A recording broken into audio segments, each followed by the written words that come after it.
श्री महाप्रज्ञ गुरवे नमः। जिसके सांसों में रहता है शाश्वत शांति का स्पंदन, उस महाप्रज्ञ को वंदन, उस महाप्रज्ञ को वंदन।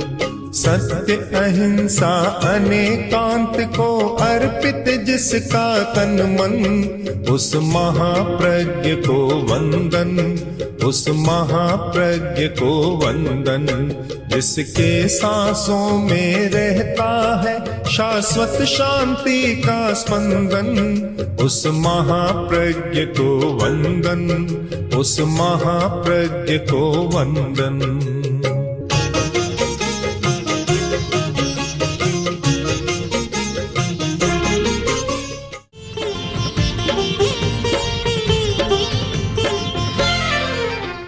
हम चलते हैं, एक के बाद दूसरा गांव आता है, एक के बाद दूसरा आदमी सामने आता है। मैं मनुष्यों को पढ़ने का प्रयत्न भी करता हूँ। यद्यपि फेस रीडिंग मेरा विषय नहीं है, किंतु आभा मंडल जरूर मेरा विषय है। हम आदमी को देखें, उसके रूप रंग आकार को नहीं, उसके आभा मंडल को देखें। मैंने प्रयत्न किया और मुझे लगा, और जो समस्या सत्ता के शीर्ष पर बैठे व्यक्ति में, उद्योग के धन के शीर्ष पर बैठे व्यक्ति में है, वही समस्या एक गरीब आदमी में भी है। आदमी आखिर आदमी है, और समस्या कोई बाहर से नहीं आती, समस्या भीतर से पैदा होती है, हमारे मस्तिष्क में पैदा होती है। हमने यदि समस्या को सुलझाने के लिए मस्तिष्क विद्या का उपयोग किया होता तो शायद सरलता से समस्याएं सुलझाई जा सकती थी। नए विषय हैं दोनों हमारे सामने, साइकोलॉजी का और मस्तिष्क विद्या का, किंतु दोनों इतने काम के हैं अहिंसा के विकास के लिए, हिंसा की रोकथाम के लिए, कि केवल धर्म का उपदेश देने से काम नहीं चलता। जब तक मस्तिष्क की परिवर्तन नहीं होता और जब तक मानसिक समस्याओं का समाधान नहीं होता, तब तक हिंसा की बात वहीं रह जाती है। हम जहाँ भी गए सब लोगों के बीच में रहे। हम उन लोगों के बीच में रहे जिनको लोग कट्टरवादी मानते हैं।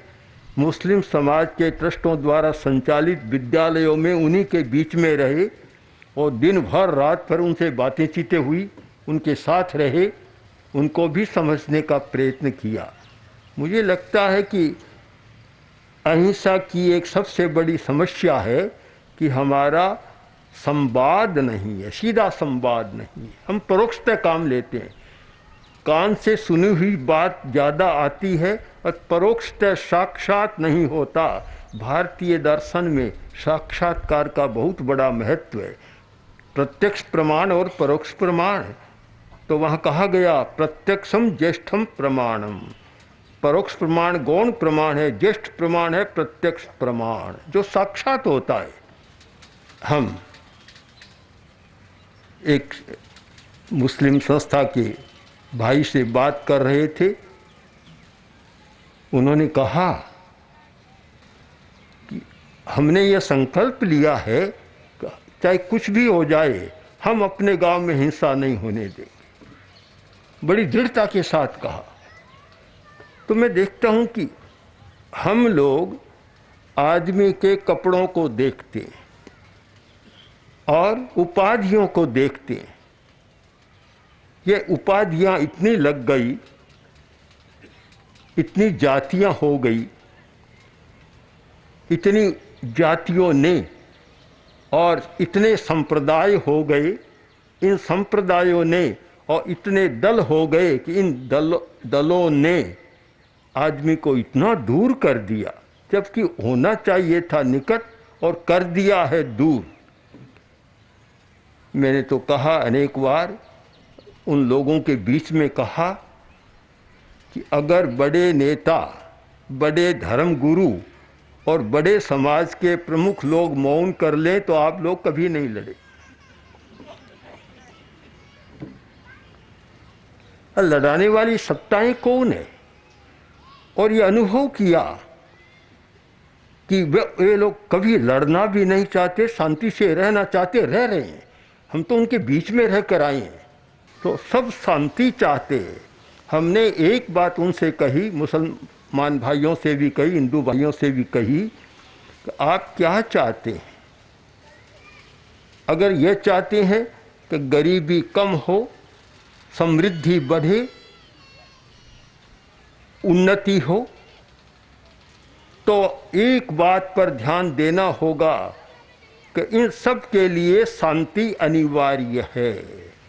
शांति है तो गरीबी भी कम हो सकती है, समृद्धि बढ़ सकती है, प्रगति हो सकती है।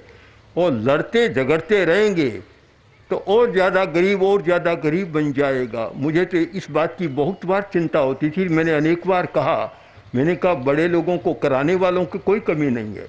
वे तो अपने आलीशान मकान में एसी में बैठे बैठे मौज कर रहे होंगे, और बेचारे रोज़ कमाई करने वाले, उन पर क्या बीतता होगा? जो रोज़ कमाते हैं खाते हैं, उन पर क्या बीतता होगा, क्या समस्या है? पर आदमी ऐसा है कि एक कठपुतली बना रहता है। नेताओं की, बड़े लोगों की कठपुतली है। संख्या तो कठपुतलियों की ज़्यादा है, बड़े लोग थोड़े हैं, पर कठपुतली को तो जैसे नचाते हैं वैसे नाचती रहती है। वे तो अगर ये समस्या सुलझ जाए तो आदमी किसी के हाथ की कठपुतली न रहे, उससे अपनी स्वतंत्र अस्मिता का बोध करा जाए, तो मैं मानता हूँ कि अहिंसा के विकास का वह पहला कदम होगा।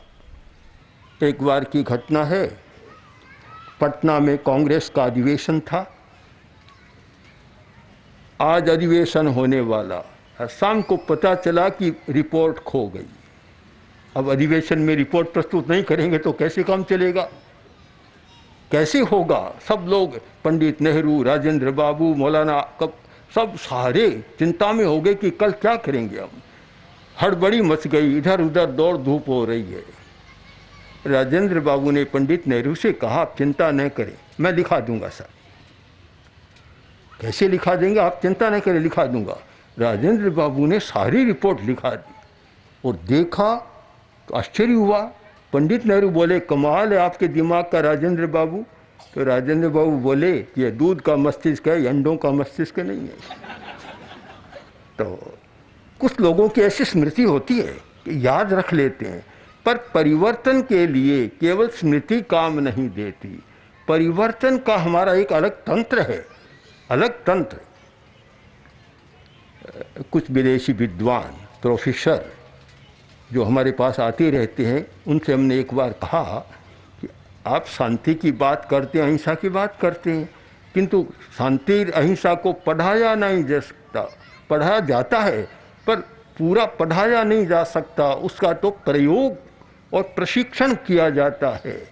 सारी बात बताई वैज्ञानिक स्तर पर कि किस प्रकार, जब तक आप एड्रिनल ग्लैंड के स्राव को संतुलित नहीं करेंगे और जब तक नाड़ी तंत्रीय संतुलन नहीं होगा, अनुकंपी परानुकंपी, सिंपैथेटिक पैरासिम्पैथिक नाड़ी तंत्र का संतुलन नहीं होगा, और जब तक ग्रंथियों के स्राव हार्मोन्स का संतुलन नहीं होगा, आप आदमी के स्वभाव को बदल नहीं सकते। ये बात उनके समझ में आई और विदेश में उन लोगों ने इस पर काम किया और लिख रहे हैं, और जो हमने कहा उसके आधार पर उन्होंने लिखा है। आज आप लोग भी चिंतन करें, भारतीय लोगों को भी जरा चिंतन करना होगा। यहाँ एक विद्या थी योग विद्या, जिससे मनुष्य के मस्तिष्क का परिवर्तन होता था। केवल कानों को अच्छा नहीं लगता था, परिवर्तन होता था। हार्वर्ड यूनिवर्सिटी के एक प्रोफेसर ने एक पुस्तक लिखी है, इमोशनल इंटेलिजेंस। इतनी बढ़िया पुस्तक है। उन्होंने जो हम जीवन विज्ञान के लिए काम कर रहे हैं और वह पुस्तक हमारे पास पहुंची तो हमने कहा जो हम कह रहे थे वही बात उन्होंने पकड़ी है कि जब तक हमारी इमोशन पर हमारा कंट्रोल नहीं होता और कोई इंटेलिजेंस यानी इमोशनल इंटेलिजेंस का विकास नहीं होता, तब तक अच्छे व्यक्तित्व का निर्माण नहीं किया जा सकता। उन्होंने बहुत लंबे समय तक रिसर्च करने के बाद पुस्तक लिखी। उन्होंने बतलाया कि मैंने ऐसे लोगों को देखा कि जो कम पढ़े लिखे लोग हैं किंतु जिनका इमोशन पर कंट्रोल है, भाव संतुलित हैं, उनके नीचे बहुत पढ़े लिखे लोग उनके नीचे काम करें जिनका इमोशन पर कंट्रोल नहीं। आप भी किसी आदमी को रखें, आदमी को, और दिन में सोवर आपको सताए, दूसरे दिन छुट्टी कर देंगे। हम एक शहर में थे, राजस्थान के एक शहर में, और उनकी एक पुत्र वधू थी। इमोशन पर कंट्रोल नहीं था, नियंत्रण नहीं था।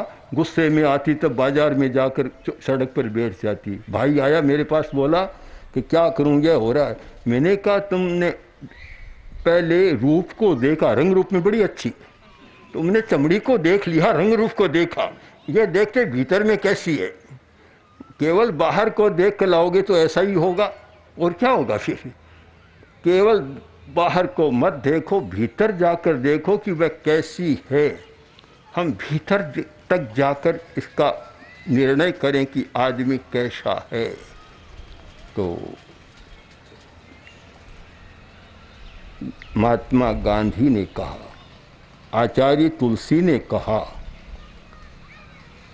आचार्य तुलसी ने जो एक बात कही, सामने प्रश्न आया था, उनके सामने भी प्रश्न आया कि गांधी जी ने इतना किया और आज असर नहीं हो रहा है।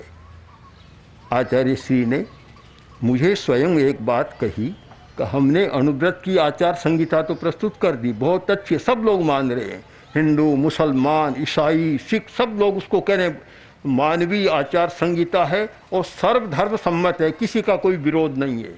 अनुव्रती मुसलमान भी है, ईसाई भी है, ईसाई के पादरी भी काम करने वाले हमारे रहे, सब लोग हैं, किसी का विरोध नहीं है। पर आचार्य वर ने कहा कि आचार संहिता तो बहुत अच्छी है, क्या आचार संहिता से आदमी बदल जाएगा?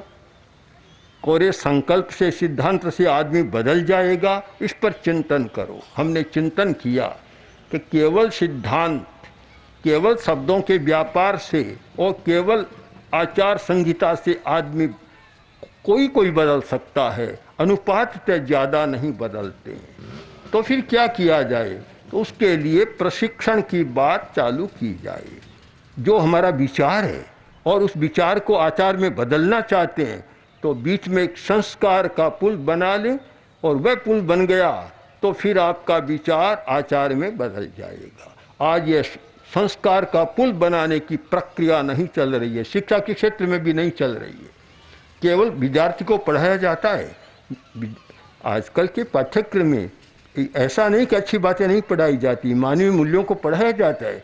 और आज तो विश्वविद्यालय के स्तर पर ह्यूमन वैल्यूज पर, मॉरल वैल्यूज पर काफ़ी काम हो रहा है और काफ़ी बल दिया जा रहा है। किंतु उनसे भी हमने कहा कि केवल ऐसा करने से नहीं होगा। राजस्थान में उस समय एक वित्त मंत्री और शिक्षा मंत्री थे, चंदनमल वैद। आचार्य श्री जयपुर पधारे, उन्होंने कहा कि मैं अब नैतिक शिक्षा शुरू कर रहा हूँ, तो घोषणा भी हो गई। आचार्य श्री ने पूछा क्या करोगे? कि इसकी पुस्तक तैयार की जा रही है। हम लोगों ने कहा एक भार और बढ़ जाएगा, आगे तो विद्यार्थी बड़ी मुश्किल से वास्ता लेकर जाता है और कभी कभी दया भी आती है, छोटा बच्चा इतना भार पुस्तकों पर, तो एक भार और बढ़ जाएगा। तो उन्होंने कहा क्या होना चाहिए? तब हमने कहा कि केवल पुस्तक नहीं, अभ्यास प्रयोग की पद्धति कराओ, प्रयोग। तो फिर परिवर्तन हुआ, उस पर सोचा गया, प्रयोग भी चले, प्रारंभ हुए। तो महर्षि पतंजलि का एक सूत्र है, संस्कार निर्माण के लिए इतना बढ़िया सूत्र मुझे नहीं मिला अभी तक। उन्होंने कहा कि दीर्घकाल नैरंतर्य सत्कारा सेवितो दृढ़ भूमि। हमारा विचार दृढ़ भूमि कब बनता है, यानी संस्कार कब बनता है? कच्चा विचार काम नहीं देता, जब तक दृढ़ भूमि नहीं बन जाता बीज बोया पेड़ का तब तक काम नहीं देता, पनपेगा नहीं जब तक कि उसकी जड़ दृढ़ नहीं हो जाएगी, जमीन में नहीं रोप जाएगी, तब तक काम नहीं होगा। वह कब हो सकता है कि एक बात कोई ले लिया कि मैं अनावश्यक हिंसा नहीं करूँगा, एक विषय को लिया, अब 1 महीना 2 महीना 3 महीना दीर्घ काल तक रोज और श्रद्धा के साथ आप इस संकल्प को दोहराएं, इसका सजेशन दें।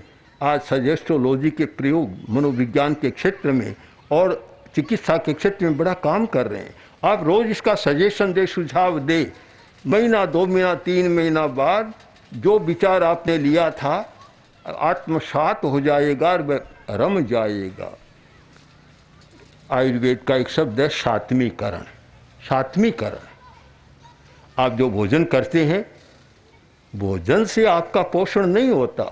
जिस व्यक्ति का पाचन ठीक नहीं है, पाचन तंत्र गड़बड़ है, खाएगा निकल जाएगा, पोषण नहीं मिलेगा। पोषण कब मिलता है कि खाने के बाद एक सात्मीकरण की प्रक्रिया होती है कि शरीर उसे अपने रूप में बदल देता है, तब हमें पोषण मिलता है। हम आज की शिक्षा को क्या कहूँ, कहना नहीं, कहूँ या न कहूँ, आज का ऐसा है कि हमने मान लिया कि भोजन करने से ही पोषण मिल जाएगा, सात्मीकरण की प्रक्रिया को छोड़ दिया बीच में। हमारी प्राचीन पद्धति थी, धर्म की पद्धति, दर्शन की पद्धति रही। महावीर ने 5 शब्द दिए, समणे नाणे बिन्नाणे पच्चक खाणे ये संयमी। 5 है, 5 करो तब कोर्स पूरा होगा। उपनिषद का सुंदर वाक्य है, श्रवण मनन और निधिध्यासन। कोरा सुनने से नहीं होगा, सुनो, मनन करो और निधिध्यासन करो, उसका अनुशीलन करो, अभ्यास करो, तब बात पूरी होगी। लोगों ने पूछा कि गांधी का, मैंने कहा गांधी का कोई दोष नहीं है, महावीर का भी कोई दोष नहीं, आचार्य तुलसी का भी कोई दोष नहीं। दोष तो हमारा है कि हमने उनके विचारों को शब्दों में तो बांध दिया पर प्रयोग की भूमि पर नहीं उतारा, प्रशिक्षण के साथ नहीं जोड़ा। और जब तक नहीं जोड़ेंगे 100 वर्ष और बीत जाए तो भी कोई परिवर्तन आने वाला नहीं है। और यह मैं अनुभव के आधार पर दृढ़तापूर्वक कह सकता हूँ कि अगर प्रशिक्षण प्रायोगिक चले, कोरा सैद्धांतिक नहीं, प्रायोगिक प्रशिक्षण अभ्यास का चले तो 100 में 50 व्यक्ति तो जरूर बदल जाएंगे। हो सकता है ज़्यादा नहीं भी कहूँ तो आधे तो बदल जाएंगे। जहाँ 50 बदल जाते हैं वहाँ कोई समस्या भी नहीं रहती। इसलिए आप लोग सब चिंतन करें कि अहिंसा को केवल शब्दों तक सीमित न करें, केवल अहिंसा के गीत न गाएं। अहिंसा की प्रासंगिकता तब होगी जब उसके द्वारा हमारी व्यक्ति और समाज की समस्याओं का समाधान मिलता है। मैं मानता हूँ चाहे राजनीति का क्षेत्र है, चाहे कोई भी क्षेत्र है, समाधान मिलता है। आप प्रत्यक्ष देख लें कि लोंगोवाल और राजीव गांधी का समझौता नहीं हो रहा था, भारी बाधा आ रही थी। तब गृह मंत्री उस समय के चौहान आचार्य तुलसी के पास आए, आकर बोले कि आचार्य जी आप लोंगोवाल को समझा दें तो ये समस्या टल सकती है, देश का बड़ा भला होगा। उस समय आचार्य तुलसी थे मेवाड़ में, उनको याद किया पंजाब से, हमारे जो दसानी जी, सुपकन जी दसानी दूत बनकर गए, उनको लेकर आए, बात की। अब मैंने पहले दिन की बात, हम 5-4 लोग बैठे थे, देखा आचार्य जी ने कहा कि आप लोग राजीव गांधी से बात, आचार्य जी आप जो कहें आपका आदेश मान लूँगा, ये बात आपकी नहीं मानूंगा, नहीं मानूंगा। आखिर होते गई। दूसरे दिन यह स्थिति आई कि आचार्य जी मेरी इच्छा तो नहीं थी पर मुझे लगता है कि आपका मेरा कोई पूर्व जन्म का संबंध है, मैं पूर्व जन्म में आपका भाई रहा हूँ, इसलिए आपकी बात टाल नहीं सकता, मैं बात कर लूँगा। लंबी बात है और तो इतनी चर्चा में नहीं रखूँ मैं चाहिए। एक अहिंसा का प्रयोग होता है। लोकसभा 1 सप्ताह से बंद रही थी, काम बंद था, काम नहीं हो रहा था, बड़ी मखौल हो रही थी देश विदेश में।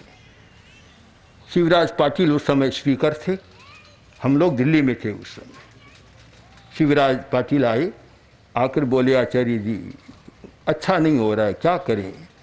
तो आचार्य जी ने कहा कि कैसे हो सकता है कि आप बीपी सिंह और आडवाणी जी अटल जी से बात कर लें तो काम हो जाएगा।